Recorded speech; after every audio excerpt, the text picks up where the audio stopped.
This is episode 49 of the Construction Leading Edge podcast, brought to you by ConstructionLeadingEdge.com. My name is Todd DeWalt. My job here is to help you grow your leadership skills, grow your business, and grow your income. Today we're going to continue talking about one of the biggest challenges facing our industry, and that is the skilled labor deficit. And to help us with this, I've contacted an expert when it comes to finding talent. Her name is Elizabeth White. She also goes by Eli White, and she is an expert. She spent several years of her career, and she does it full-time now, finding talent for companies, especially in the construction industry. And we're going to talk about some topics, including advice for both business owners, well, not just both, but business owners, hiring managers, leaders, as well as if you are an employee and looking for a new opportunity with a new company potentially, or just to move up in your company. She's got some great advice to share with all of those groups. We're going to tackle topics including the surprising thing that many companies don't do that they should be doing to solve their staffing problems. This is one that may catch you by surprise. Also talks about some tactics and strategies and things to keep in mind when recruiting and leading millennials. A conversation about opportunity mapping, which is an interesting topic. How to figure out the right compensation package if you are looking to hire someone, and we talk about a lot more. But before we get into the interview with Eli, I want to share a resource with you on this topic of the skilled workforce deficit.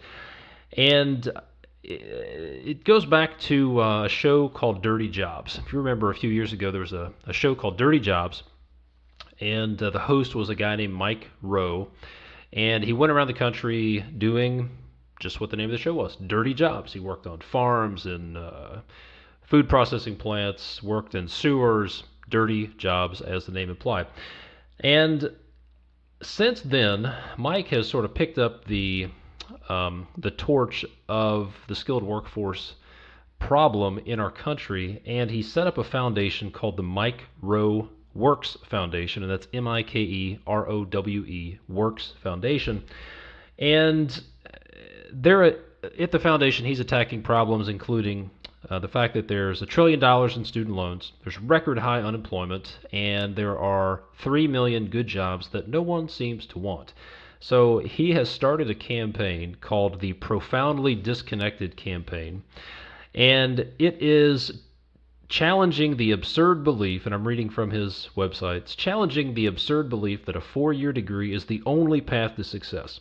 The skills gap is here, and if we don't close it, it'll swallow us all, which is a long way of saying that the Mike Rowe Works Foundation needs your help. So I would encourage you, go to MikeRowe.com, MIKEROWE.com. Look for his foundation and find out about that. Mike also has a podcast. Since you're a podcast listener, you should check out his podcast. It's called The Way I Heard It. The Way I Heard It with Mike Rowe. Interesting short format, talking about some interesting stories. You may enjoy that. So, without further ado, let's get to the interview with Eli White, and we're going to talk about the skilled labor deficit. Enjoy. All right, Eli, welcome to the podcast. Thanks, Todd. Thanks for asking me to join you today to talk about the labor shortages that are unfortunately around in the construction industry. I'm excited to be here, excited to talk about some of the things that I've experienced throughout my career in the human resources field, and now as the owner of Bravo Recruiters, where I'm helping a lot of construction companies find talent. Sounds great. Yeah, thanks for being on the podcast. So talk a little bit about what do you do right now, and what's been your background in the construction industry over the past few years? Sure. Well, I now own Bravo Recruiters. We are a full-service recruiting company, and we do direct placement.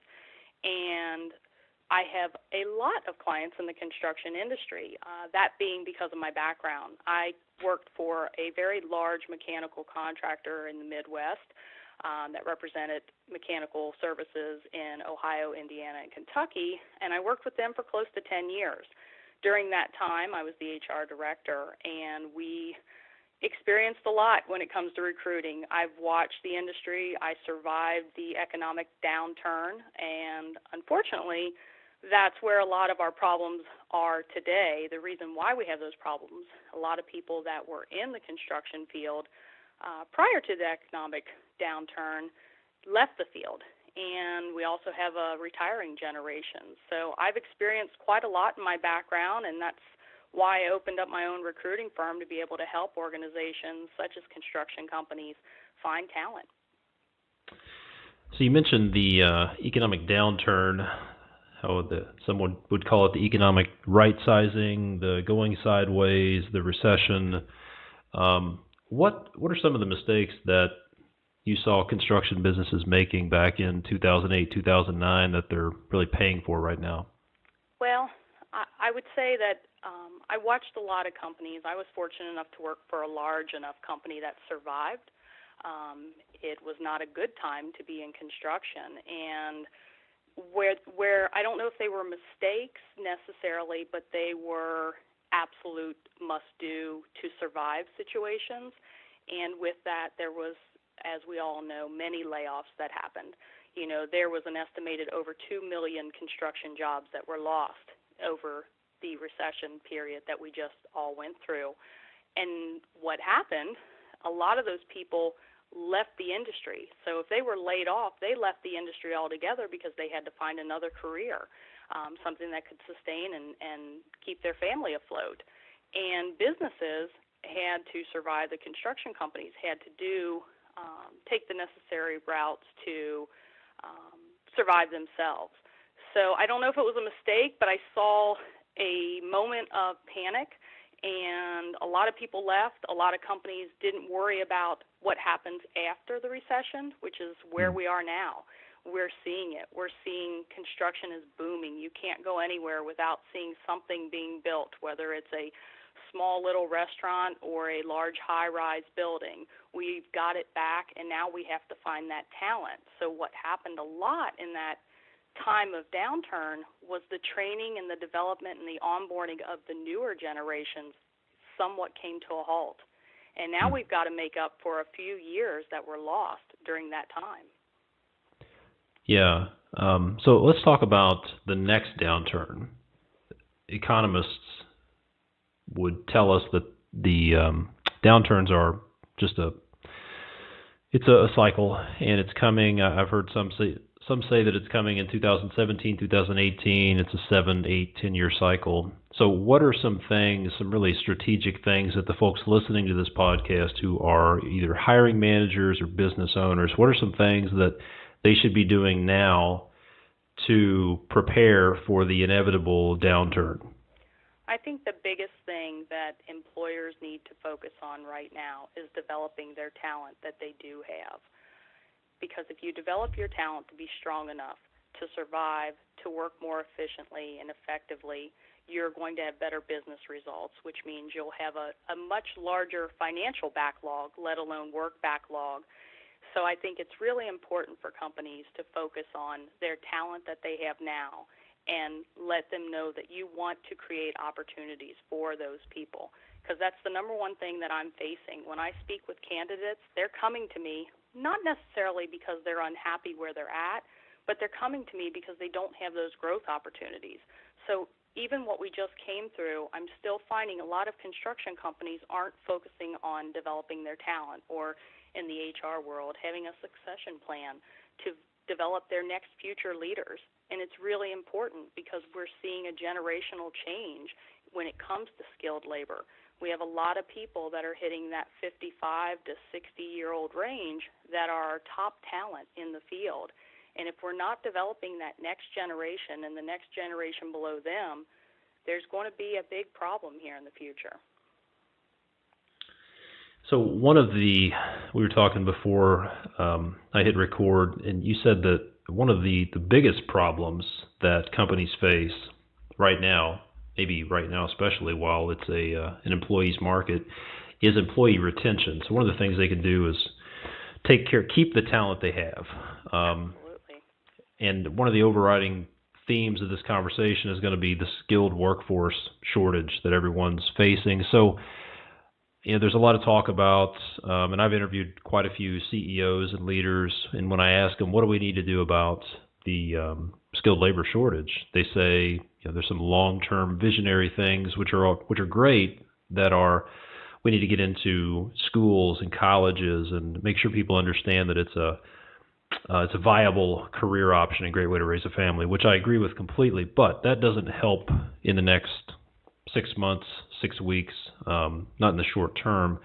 So let's talk about what business owners and hiring managers and leaders can do to retain their people. So you're a recruiter.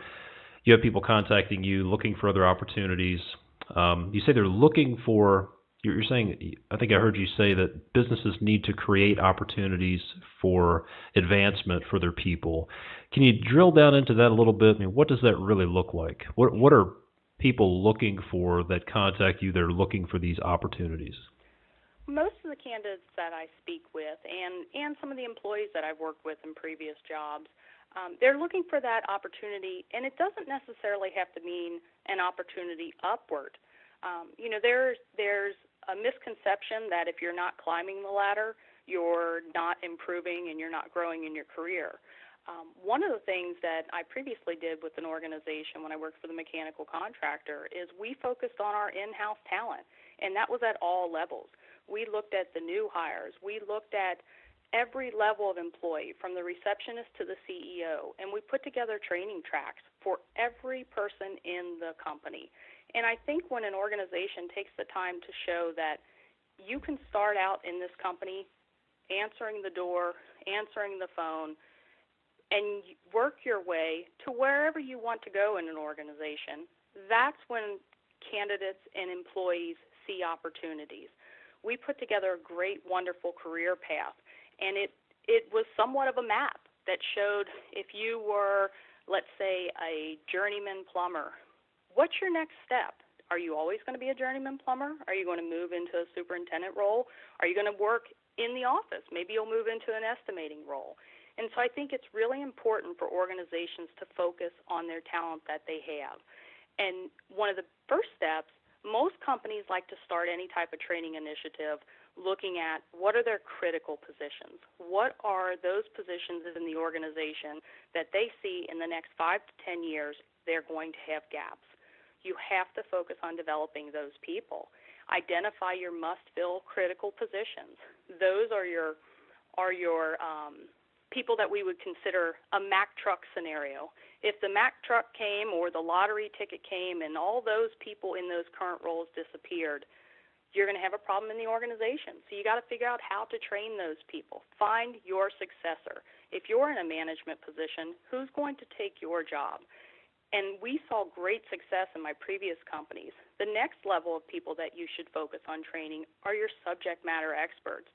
Those are the people that we like to call as worker bees. Sometimes people go, if you're not developing, you're not growing. That's not true. You can be an organization's subject matter expert, but you still need to grow in your career and learn. When it comes to construction, there's always new codes and building requirements that are coming out. So how do you continue to learn, and how do you continue your education as a subject matter expert? We saw great training programs for estimators. Some people think, they count and color all day. They do, but they have to be available, and they've got to be knowledgeable. They've got to learn the new technologies that are out there that are going to help improve the way you buy a project out, the way you estimate a project. So I think it's really important to focus on those critical positions and your subject matter expert positions. And don't forget the new people. A lot of times I see many organizations hire people on, and they're happy to get them on board. They get them on board, and then guess what? They disappear, and they just become a number in an organization. You can't do that. Your newest people are the ones you really need to cater to because they don't know your company. So you want to get them in. You want to build a good, strong pipeline so you have that pipeline when it's good and bad economic times. And the best way to do that for a construction company when you hire new people is to go through an apprenticeship program, whether it be your own in-house or an external program. Let's talk about these apprenticeship programs. What I know there are formal apprenticeship programs for skilled trades, pipe fitters, pipe layers, equipment operators, etc. But then there's also potentially some informal, maybe they're not like state mandated or union type apprenticeship programs for your administrative staff. So what are some advice? What's some advice you would give to folks where to start if they don't know anything about apprenticeship programs? They're not doing anything for their new hires right now. What would you tell them to get started? Sure. Well, if you're looking at your office staff, you obviously have to focus on what are their skills that they need to be successful. So you want to focus on a lot of the computer skills. In construction, technology sometimes is an afterthought, and that's where sometimes organizations don't thrive to the next level. So I'd say focus on your computer skills training for your in-office positions as well as your field positions, because we all know that you may be a journeyman now that's not responsible for paperwork currently, but if you move into a superintendent role, guess what? There's a lot of paperwork in today's world. It's computer generated, so you want to focus on that. And then when it comes to your specific skilled tradespeople, there's some wonderful pre-apprenticeship programs that are out there. What I like about pre-apprenticeship programs, well, let me back up and tell you what a pre-apprenticeship program is. So a pre-apprenticeship program is for people that don't know yet if they want to go into a construction program. And it's a great way. The government's put together a lot of programs for people, and they offer funding to organizations that offer these pre-apprenticeship programs, and they focus on adults and the youth to prepare them and pre-screen them for a career in construction. What benefits the employer through that is they gain access to employees that already know if they want a career in construction programs. So these programs help organizations with diversity, and they also receive funding and support in finding minority and female participation. And these programs, I think what's nice is you also get parents involved, because a lot of the pre-apprenticeship programs start out while they're still in high school, and they learn about trades. And unfortunately, we've all seen that most of the vocational programs that I grew up with, when I was in high school, they had vocational programs. And you learned a trade, half your day was spent going and learning about math and science. The other half of your day, you were in wood shop, and you were learning how to use tools and bettering yourself for your future careers. So that's what these pre-apprenticeship programs are doing. They're teaching them some of those fundamentals that we used to get in vocational schools. And then the apprenticeship programs, there's so many wonderful programs out there, and you can get involved with them by going to any of your state or even on a federal level. If you go to the Department of Labor's website, you can find out all about apprenticeship programs, and they'll take you directly to your state program. And there's external resources such as the ABC that offers, the Associated Builders and Contractors Association. They offer wonderful apprenticeship programs. And then I was fortunate enough to work for a company that had an in-house program. And I must tell you, I love in-house programs. I think they're absolutely the best. You're able to train people the way that you want them to be trained. You're making sure they're learning the things that you want them to learn. You're also teaching them about your culture, and that's a wonderful thing. You're teaching them that you're investing in them. They realize that they're working all day long with these great journeymen who usually are your teachers at night. You work during the day and you go to school at night. Typically, it's a 4-year program. After that 4-year program, you get out of school and you're a journeyman. Let's say it's a plumber or a sprinkler fitter. So let's talk about some of the small to medium-sized companies that maybe they don't have the resources, they don't have a training department, they don't have a training person. What would be the process that you would recommend they go through to put together even if it's sort of an ad hoc training program for new hires? What would be some of the key components to include in that program? Well, I think it's important that from your upper management standpoint, you need to identify where your skills gaps are. So you would do a gap analysis. and find out where your company needs to develop people.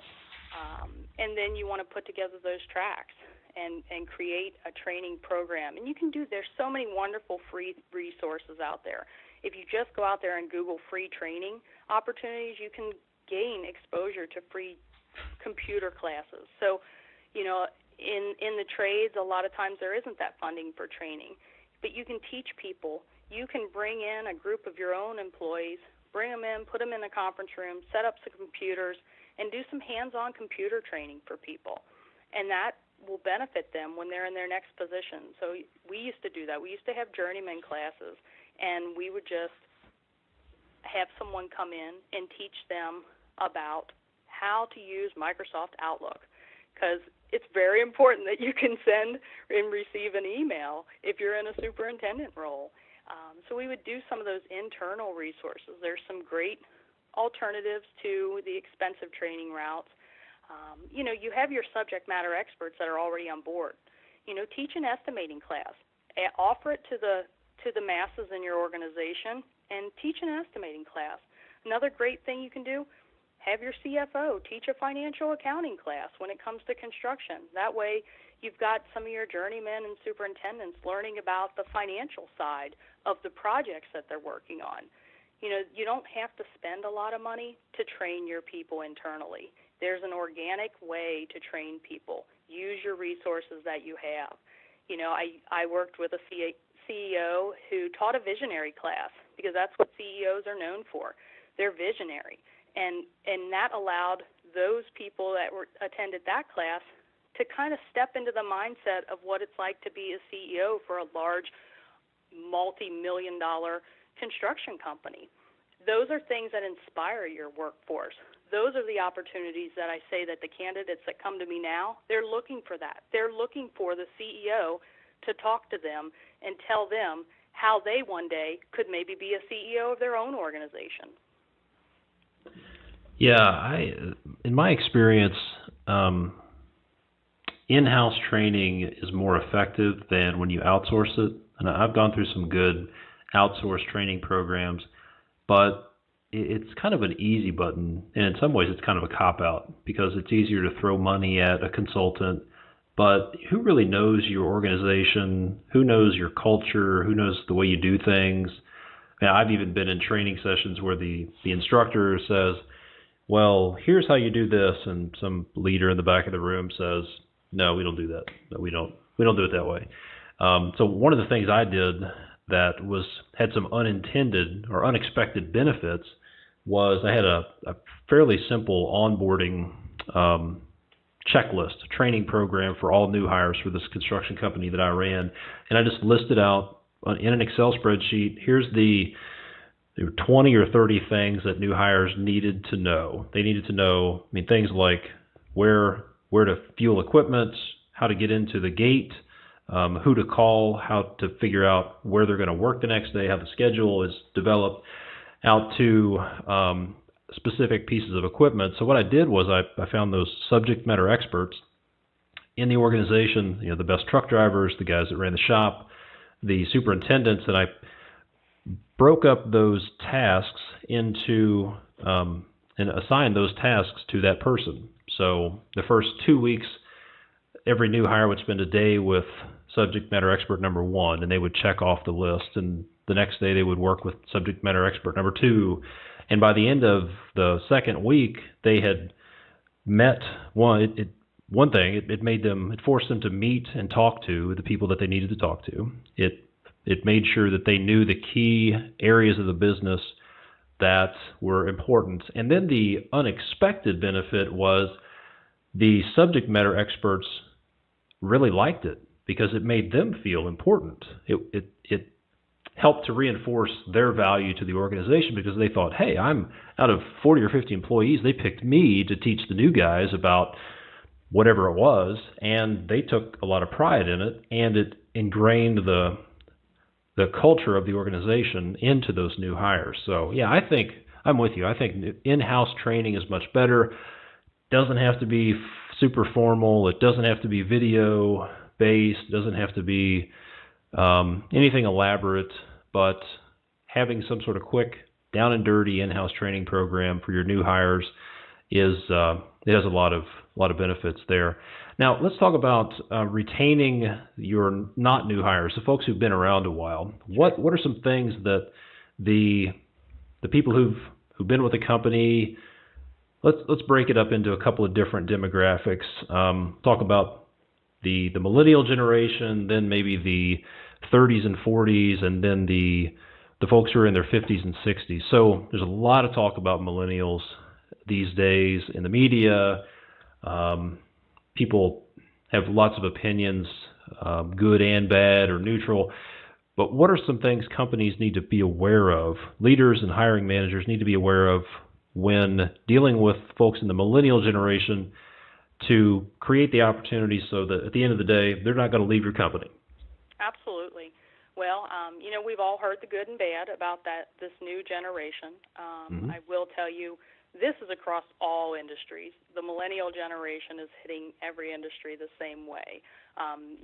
They've unfortunately got a reputation of I want it and I want it now, which is hard when you mix them in with a generation that came from we get up at 4 o'clock in the morning and we work until the sun goes down, and that's going to be our 40 to 50-year-old generation that came from that way. It's interesting. I worked with superintendents who would get frustrated that the younger people that would come on board wouldn't talk to each other. They would sit right across from each other at break, and they wouldn't say a word, yet they'd be texting to each other. That's the way they communicated. They'd all be sitting at the same lunch area on break time, and they wouldn't say a word, but they were having their own way of communication. So it is about educating your senior staff to let them know how to communicate with the newer generation. And when it comes to retention efforts, there's a few things that all companies need to focus on, and I think number one is going to be work-life balance. This is a number one area of importance for that millennial generation. Gone are the days of working all day, every day. However, if you teach those good employees, and treat them well, they're also going to be that generation that'll do anything for that employer. So I'd say make sure you don't burn out your employees. Don't cut your labor hours when you're estimating a project. Overworked employees make mistakes, and we all know what happens on construction projects. That means you've got a larger punch list and more rework, which means the bottom line of that project's going to suffer. So I'd say work-life balance is definitely going to be a focus. Work-life balance can mean other things such as flexible work schedules. I know a lot of construction companies here in the Midwest, because we're a fun weather area, a lot of times in the summer they'll start projects earlier. They'll start maybe at 6 a.m. You've got the sun already up, and it gets really scorchingly hot by 4 o'clock. So maybe they'll work a 6 to 2 o'clock schedule. That's being a little bit more flexible with your skilled labor is definitely going to be a benefit. I think you got to focus on your environment. That's another retention tactic. Offer an environment where people want to work. People like working in a place where they feel like their opinion is being heard. Do employee engagement surveys. Address the red flags that are found in those surveys. However, I do caution you, if you're not going to address the red flags, because even the best organization is going to have a few comments in there that should be considered red flags to them. If you don't address those in a communication plan that the employees understand that you heard them and that you're actively trying to work towards bettering whatever it may be, sometimes that causes more damage. We've touched on the opportunities. You got to create opportunities for people. Training and development is critical now. When it comes to the younger generation that's coming into the workforce, they want to know that they've got a chance to become the CEO one day, and you have to provide them with that track. And you've also got to educate them that track takes time. You've got to learn. You can't be the president tomorrow, but if you work really hard throughout your career, you're going to continue to grow, and you'll have that opportunity. I think another struggle and another area for retention is going to be your benefits. It's getting harder and harder due to healthcare reform and the ACA, but you've got to offer strong benefits to people, because other companies, your competitors, they're offering strong benefits. And those benefits are more than just your medical plans. They are going to be all your other health and welfare products, such as your dental, vision, life insurance. They are a flexible work schedule. That's considered a benefit. Free training, that's considered a huge benefit. Company 401k matches, people are looking at that. The younger generation is educated on 401ks. Our somewhat older generation, they came from a pension mindset. And we all know that most pensions are gone. So now 401k is a big concern for people. So they want to know, what's the 401k match like? Looking at your holidays, what kind of holidays do you offer? What's your vacation schedule? And a lot of business owners get frustrated with that because they think, oh, these people just want off work. They don't even want to work for me. They just want a day off. And it's not. It's just about offering opportunities and offering great benefits that attract people. And I think another important area for retention is obviously going to be your compensation. To keep good employees, you need to pay them fair market value. I know when construction came to a halt right around 2010, you could get people at bargain basement prices. Those days are gone. That's a big struggle with a lot of my clients. They tell me about these great, wonderful positions that they're having trouble finding people. Well, and then they tell me the salary they want to offer, and I have to remind them, look at the newspaper, look at the date. It's not 2010. You've got to pay for people. You can't lowball in this type of market. It's an employee's market. You've got to pay for good talent, and you also have to pay to keep your good talent that you've already got.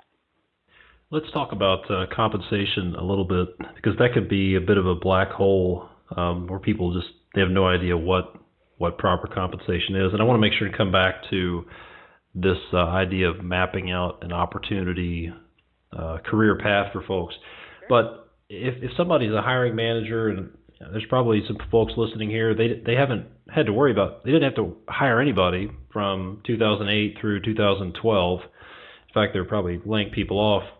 And so how do they know, where can they go to figure out what's the going rate for, whether it's an admin, a pipe fitter, estimator, engineer? What are some resources for folks who want to figure out, what should I offer my people so I don't lowball, but I'm also not pricing myself too high? Sure. Well, I'd say there's a couple resources. One, those hiring managers need to work closely with their HR departments. I know sometimes there's that stigma of the HR department doesn't know what the going rate is, but they do. They can definitely get some statistics on wages. Your auditing accounting firms, they typically will do some sort of job assessment and job financial reporting for you, to where you can get real, actual competitor information. Because I think good information is coming straight from your competitor. What's your competitor offering? So you kind of got to be a little bit of a detective. You got to find out what other companies are offering. Your HR department can help you with that, and your other talent can help you with that. You hire people on board, you find out what they were paying. You know those things. So you've got to pay attention to that, because if you're under market, you're not going to be able to get those next talent. You also probably need to take a look online. I don't like to use resources such as salary.com, and the only reason I say that is because I do think they're a little inflated to what the real world is. There are a lot of employees going out there. The Glassdoors of the world are going out there and putting their information out there, and I think they tend to round up a little bit compared to what I see in the real world. However, it's good to know what's out there, because if Glassdoor shows that a journeyman plumber is making X amount of dollars and it's really far off, you've got to find the validation that that's not accurate information, so you don't have your candidates coming in and saying, well, I saw online that, I could be an HVAC entry-level person and I could make, $800,000 a year. You've got to be ready for those critical communications with people. And I assume somebody like yourself, who works with various companies in the industry, in the local geography, is going to be a good resource for that as well. Absolutely. I'm the gatekeeper. I know a lot of the dirty secrets out there. I know what other people are offering to their talent. And our goal is to keep it a fair market. So, we do communicate with our clients and let them know if we think they're a little under market. And sometimes that's all they financially can afford, and we respect that. However, we do tell them it's going to be a struggle to find them top talent, and it may also be a struggle to keep those people once you have them on board. Because if you lowball and you bring someone in way under fair market value, you really run a risk of losing them. Not because they don't enjoy working for your organization, but because they have to do for their family. So, if you come in $5,000 to $10,000 lower than everyone else, realize that there's a chance when another opportunity opens somewhere else, it might not be because they want to go, but it might be because they have to go. Yeah, they just can't afford to stay. And I guess one thing to consider in that is paying someone. If you pay below market value, if you pay too low, you run the risk of losing that person, and then all that time and energy that hopefully you're investing in training that person is out the window, and then you have to start all over. And I've seen some information that says that the cost of losing a key employee can be anywhere from 75% of their annual salary up to 150% of their annual salary. That's how much time and energy and money you'll have to put into the next person just to get them back up to speed. Well, let's talk about this idea of we want to take care of our current people, and our current people are looking for opportunities. And this is something I've been guilty of as a manager. You're running a company, you're running projects, and you've got all these things to deal with. You've got all these problems and crises and fires to put out, and it's easy to get into the rut of just assuming that everybody else is just like a cog in the wheel, and they just want to come to work, and they don't have any personal desires, and they're not changing, nor do they want to change. And then when they want to change, it's like it's just constant change of process. Seems like once you get something working, you just want to leave it alone. You just want to leave people in that slot. But no, they want to get a promotion. They want to do better. Shame on them, right? So let's talk about it from the manager's perspective, from the company leader's perspective. What are some of the things that they need to keep in mind about their people who've been with the company for a while, in the way of, hey, keep in mind that these people want to move up the organization? I mean, what's some advice you would give to leaders and managers about how to look at their people and keep their needs in mind? Sure. Well, I think first and foremost, you got to talk to your people.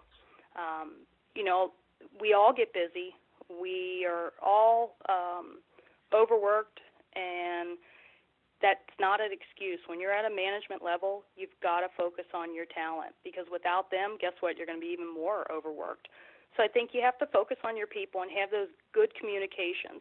Most companies offer some sort of a formal annual appraisal process, which is great. That's a good time to set annual goals. And in those goals, you can open up those discussions with people and talk to them about what do they want to do in 5 years? Where do you want to go in the company? And start to lay out that path for an employee. So using your performance appraisal process is a good tool. However, it shouldn't be your only tool. You can't only talk to your employees once a year. You should have ongoing communications, whether you're routine and you have them scheduled with your project managers once a month, once a week. You've got to have those communications, and you got to do it all the way down to the journeyman level. I worked with a wonderful field ops manager who would go out, and he literally would just go out and say, "How's it going? How's everything doing for you? Can I get you anything? Do you need anything?" He would always try to open and engage those people, whether it was a laborer or whether it was a project manager that he was working with, to see if there was something that they were willing to share. We're typically dealing with men when it comes to the construction industry, and you all are not known for the gift of gab the way us females are, and we bare our souls. So sometimes you have to work a little harder when it comes to dealing with the people that are out on the projects. Maybe they're just hot, that day, and maybe they're a little frustrated. If you see something, go up to them, make sure, is it just the heat today, or is there something else going on? Communicate with them. So I think that's the number one thing. That's how you focus on putting together plans for people. Talk to them, find out what their needs are, and then go from there with a formal development plan. Work with your HR team. Work with whomever you have in-house that can develop those in-house training programs. And sometimes you have external training programs too. Obviously there's a lot of certifications that are out there in the construction field. Help your employees get to that next level. Pay for those trainings, because how much better does your bid package look when you say, I've got all licensed journeymen on project XYZ? Looks great. And then when you say, oh, by the way, all of my project managers, they've all got their project management certifications. That looks even better. Invest in those things, because then you're investing in the people and you're investing in the company. It's a small price to pay. You reap the benefits that way. Yeah. You're right. The majority of us don't have the gift of gab, but that reminded me of, there was one guy that... I think you do, Todd. I think you do. You think so? Well, maybe. There's a type of person that I've worked with. I call them proximity talkers. And there was this guy named Richard. He was a carpenter that worked on one of my projects. And there was a certain range. When you got within about 30 feet of Richard, he would start talking. And then the key was just to keep walking, because once you got out of range, he would stop. And he was one of the funniest stories was one of the vice presidents was walking through the job site and said, "Hey, Richard, how's it going?" And Richard said, "Well, my work life's going pretty good, but my personal life is a mess." And then just proceeded to tell him about all his baby mama drama and all this other stuff, which was apparently a lot more than the vice president was prepared to handle. But I completely agree that you need to talk to your people, because you need to know what's going on. They need to know that you care, and just simply having conversations with folks it's the human thing to do. And a couple of quotes that come to mind. One was I think it was from Colin Powell, and he was talking about soldiers, and he said, when your soldiers stop bringing their problems to you, then you're no longer leading them, because they either don't trust you or they think you don't care. And there was another one is a guy named Patrick Lencioni wrote a book called The Advantage. I think it's The Advantage. It's a business book about leadership. And basically what it all boiled down to, somebody asked him, what's one thing people can do based on your book? And he said, one thing. It all boils down to one thing. If you don't do anything else, do this.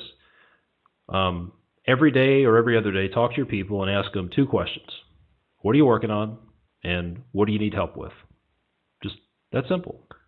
What are you working on? And what do you need help with? Whether that's, I need information, I need tools, I need to talk about career path, whatever it is, doing that several times a week is extremely powerful. So I completely agree. Absolutely. So let's talk about the folks who are in well, and then one more thing. Let me talk one more thing about employee retention. I've spent probably 8 or 10 years as an owner's rep on for projects, working for companies like Procter & Gamble, Duke Energy, et cetera. And I can tell you from the owner's side, when you bring a proposal and the average tenure of your project team is, well, if I have two proposals and the average project team tenure is 15, 20, 25 years, and then I look at the other guy's proposal and nobody's been with the company for more than 5 years, that says a lot. That tells me that this team is invested, it's a good company, their people don't leave, and they're taking good care of their people, and that means they're probably going to take good care of their clients as well. So there's some intangible benefits that you can't put a dollar figure on, to taking care of your people, and even if it costs you, because there's another quote. I can't remember who said this, but somebody was talking about training, and they said, well, what if we train our people? We spend all this time and money training our people, and they leave. And the other person said, well, what if we don't train them and they stay? Absolutely. Which is worse. Absolutely. And I think that's a fear of a lot of business owners, is that what if we train them and they leave? And if you're really worried about that, you might have another root of your problem that's going on. You can't be in fear of that. You should train your people to leave you if you don't have the opportunities for them. So it's twofold. You got to train them, and you got to have opportunities for them to grow. And if you're doing that successfully, you will have opportunities, because those good employees that you're training are going to be your productive, hardworking, money-making team members that are going to only help benefit the organization. Let's talk about that fear a little bit. If somebody is a leader and they're anxious, maybe they're, to be more specific, let's say they're a small to medium-sized business owner and they're afraid of losing their people. Is that, it seems to me that's a symptom of another problem. That there's, I mean, does every, well, I'll go ahead and answer my question. There are a lot of people out there who aren't afraid of losing their people because they know that their people aren't going to leave. And would you agree that if somebody has constant anxiety about losing people, would you agree that that's a symptom of a problem and there's something they need to look at in their operation? Absolutely. And I think that's why it's important to do employee engagement surveys. Typically, an organization should do an employee engagement, employee opinion, whatever you want to call them, survey at least once every 2 to 3 years. And that way, you do get and typically they're done strictly confidential. There's some low-cost services out there, like SurveyMonkey offers a low-cost solution to where you can send out an anonymous survey to all of your employees with an email. And you can get that feedback. You can also do it on paper. We've done it both ways in organizations that I've worked at. And you take that and you get that. And sometimes owners don't want to hear those hard-to-hear things, but you need to. You need to know where your issues may lie so you can fix them. And it just like when you're training people, when you're developing them, if you're worried that your people are going to lose or leave you, you know there's another problem. So if you know that problem, identify that problem and let's work it out. And sometimes the best problem you can have is that you're just small enough that you don't have that next opportunity, but you're going to work and grow, and you're going to find ways. Now, I will tell you, when you train people, don't promise them the world. I've seen that go the wrong way too. I've seen people say, "You're our next executive future leader in the company, and we're going to train you, and you're going to, you're going to have that picture right next. You see the owner's picture? Okay, you're going to be right next to him in about 4 years."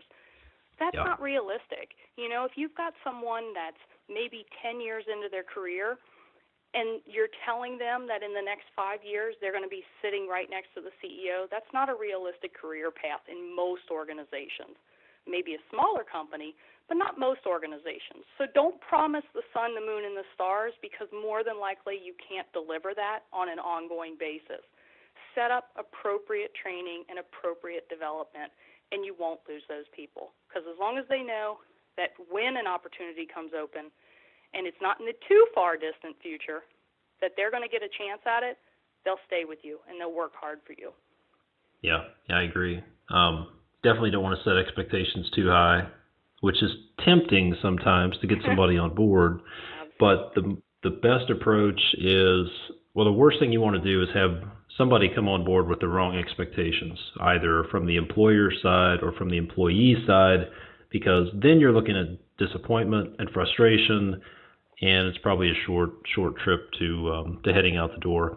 Going back to what you're talking about surveying your folks, I completely agree. There was a business owner that I knew once. He didn't even look at his financials. He didn't look at profit and loss reports, cost reports, anything, because he didn't want to know. He didn't want to know how bad it was, which is ridiculous. How can you? It's like driving a car without looking at a map. How can you make decisions? How can you solve anything if you don't know? It's like you just look at what's in the bank account. And that's kind of the same approach for employers and leaders who don't know what their people think. Absolutely. If you don't know how your people think about you and your organization, then you can't solve it, and you're just going to be left to deal with the symptoms of either disgruntled employees or former employees. So definitely it's good advice. It's painful. It's like hugging a porcupine. It sure is. I mean, trust me, I've been responsible for HR departments, and I've received some of those communications back. And guess what? Sometimes they'll make some comments. Hey, you know what, HR, they're not the best. Oh, boy, that's painful to hear. But if they tell me what we're not the best at, that gives me an area to grow. That gives our department an area that we can focus on growing and developing. And that's what you use those for. You don't take them as a complete slap in the face and a must-do. you just work towards fixing it to where you can change someone's perception of whatever it be. Maybe it's a safety protocol that you have within an organization. Maybe it's training that you have in the organization. You do that. We're talking here, and I'm thinking about a candidate that I spoke with this week. He was promoted, or so he thought. He was a technician working for an organization, and he was promoted to a project manager. And then as this new promotion, but then they didn't call him a project manager. They called him an engineering specialist.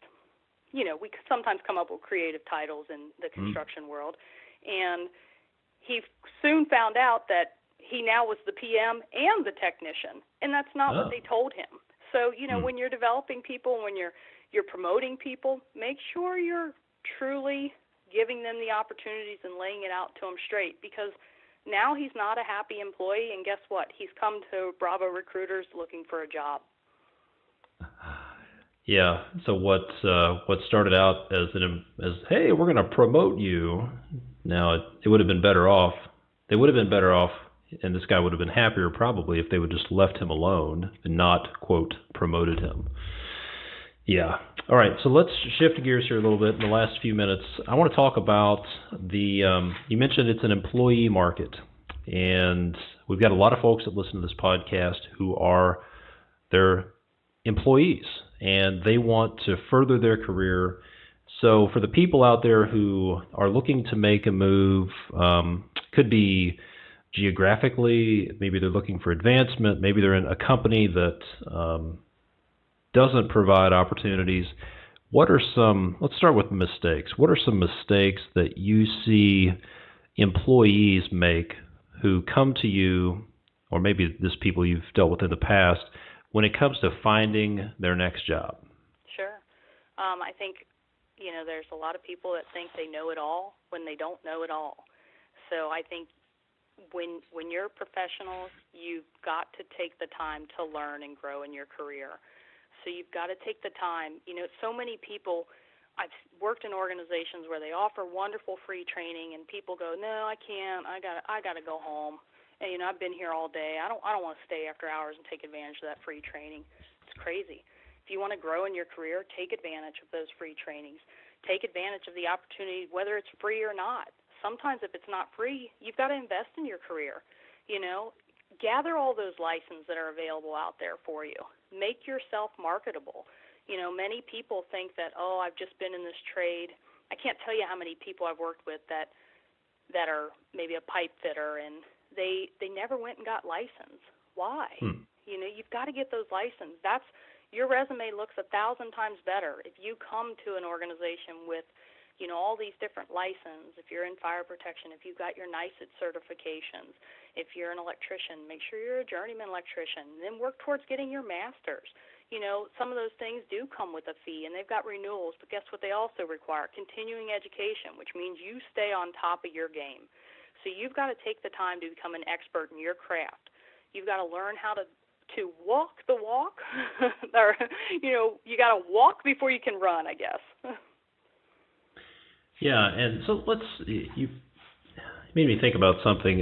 One of my theories is that something that holds most of us back, maybe all of us, are our limiting beliefs. We have these lenses that we see the world through, and people can look at the same thing and perceive something differently. So, like for example, I'm curious what your thoughts are on, are there some limiting beliefs that hold back folks in the construction industry from moving up in their career? For example, one of the limiting beliefs might be that I've run into is, quote, it's impossible to make the move from the field to the office, to go from a carpenter to a project manager. And obviously it's not impossible to do that. But are there other mindsets or limiting beliefs that you've run across for people that you can see it? It's pretty obvious that it's holding them back just in talking to them, but maybe they can't see it? Sure. I think, a lot of times I'll see a lack of confidence in people. And, sometimes there's some deeper rooted issues there and that cause lack of confidence. But a lot of times it's just because people don't get themselves out there and take the time to learn. So a lot of people that want to move from typically what I see when people want to move from the office, from the field to the office, usually it centers around, most of the time, there's a financial benefit to being in the field. You might work a prevailing wage job. The money's usually more set. However, if you're in a spot in your career where you want to move into an office, and maybe the body can't handle working out in the field the way it used to. So what are you going to do? You can't just assume that because you've worked as a carpenter, for 20 years that you're qualified to now be an estimator. So you've got to take the time to learn. What do estimators do? Get the training that's needed. Maybe come into the office and get close to some of the estimators and say, hey, will you teach me what you do, because this is what I want to do in my next career here at the company. And I've met tons of people that'll do that. They'll take the time, because then again it goes back to what you said, where people feel important and people feel needed. They feel like, wow, this person wants to learn from me. So give them a boost, and then they're also training people. So you've got to work. You've got to work towards what you want. You got to see it, you got to vision it, and you got to make a plan to how you're going to go and get it. And you also got to be realistic about it. So if you are out in the field and you want to move into the office, make sure you understand what the financial difference is. Sometimes it's better, sometimes it's worse. However, what's more important to you? Is it the money or is it the position? If you want to have a longevity in the career and you know, hey, my body's just not handling working out in this field anymore, maybe there's a trade. You may trade a little bit of financial wealth for peace and happiness working in a position in the office. Yeah, and I think one of the things I've run across as well is this mindset that, well, it's the company's job to train me. And, if they want me to be an estimator, then they're going to have to teach me this, and they're going to have to... They're not mind readers. Yeah, and I think one piece of advice I would give people would be take ownership for your career and decide what do you want, and then make it known what you want, and then go after it. Because it's your responsibility to take care of your career and make your desires known. And if you can't blame a company for not giving you what you want if you don't ask for it. Absolutely. And I think that's where it's important. You got to communicate with your managers and communicate during your performance reviews. Let them know where you're at. Let them know where you want to be. Even if they don't ask you, make sure you tell them. And if they don't ask you, maybe that next step for you is working for another organization that will ask you. Mm-hmm. So to kind of wrap this up, before we give folks an opportunity to learn how to get in touch with you, what I'm hearing is that, I guess one of the key takeaways, if we were to wrap up the key takeaways here, would be if you're an employee, decide what you want to do, either figure out where you're at, where you want to be, and then make it known to your current employer, assuming you have a current employer. And then if you can't, if you're not able to get where you want with that employer, or they're not willing to help you get there, if it's just not a possibility, then you need to look elsewhere. And then you should contact someone like yourself, like Eli, and start looking around at other options, because it is an employee's market. On the flip side of that, if you're an employer, if you're a leader or a hiring manager, if you're running a team, then you need to be talking to your people, having these conversations. So frankly, they don't go talk to Eli, because you don't want your people talking to recruiters. That means there's a problem. Nothing wrong with you, Eli, but if people who are employed are talking to you, that means there's something in their current situation that's not getting them where they need to be. So where can people connect with you? Give us your website, wherever you're at on the internet. What's the best way for people to find out more about what you're doing and get in touch with you? Great, sure. Well, first I want to say thank you for having me here. It's been wonderful. I love the construction industry. I love working with the construction industry. Our company is Bravo Recruiters, and we can be found at www.bravorecruiters.com. And we're on LinkedIn.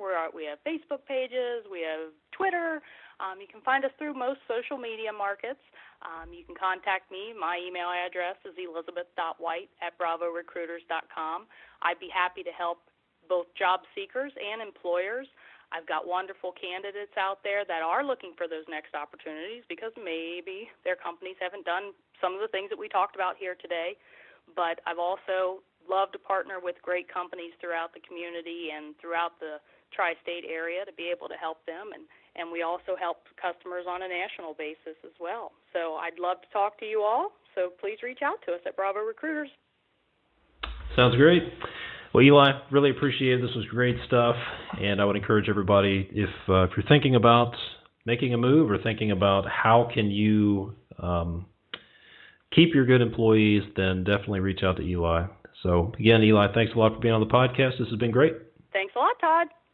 All right, that wraps up this episode of the Construction Leading Edge podcast, brought to you by ConstructionLeadingEdge.com. You can go to ConstructionLeadingEdge.com/049 to find the show notes and the links and the resources we talked about on this episode. I would also encourage you to join the Construction Leading Edge Nation. Go to the homepage, ConstructionLeadingEdge.com. Click on the big green button that says Join the Construction Leading Edge Nation. I'll send you some free stuff. You'll get some resources. You'll get access to a bunch of the downloads and things that I've put together for you as well. And you'll get an occasional email from you about stuff I'm working on behind the scenes. So join the nation. Any questions? Give me a shout out on Twitter at ConLeadEdge, or shoot me an email, Todd@ConstructionLeadingEdge.com. That's it for now. See you next time. Thanks for listening.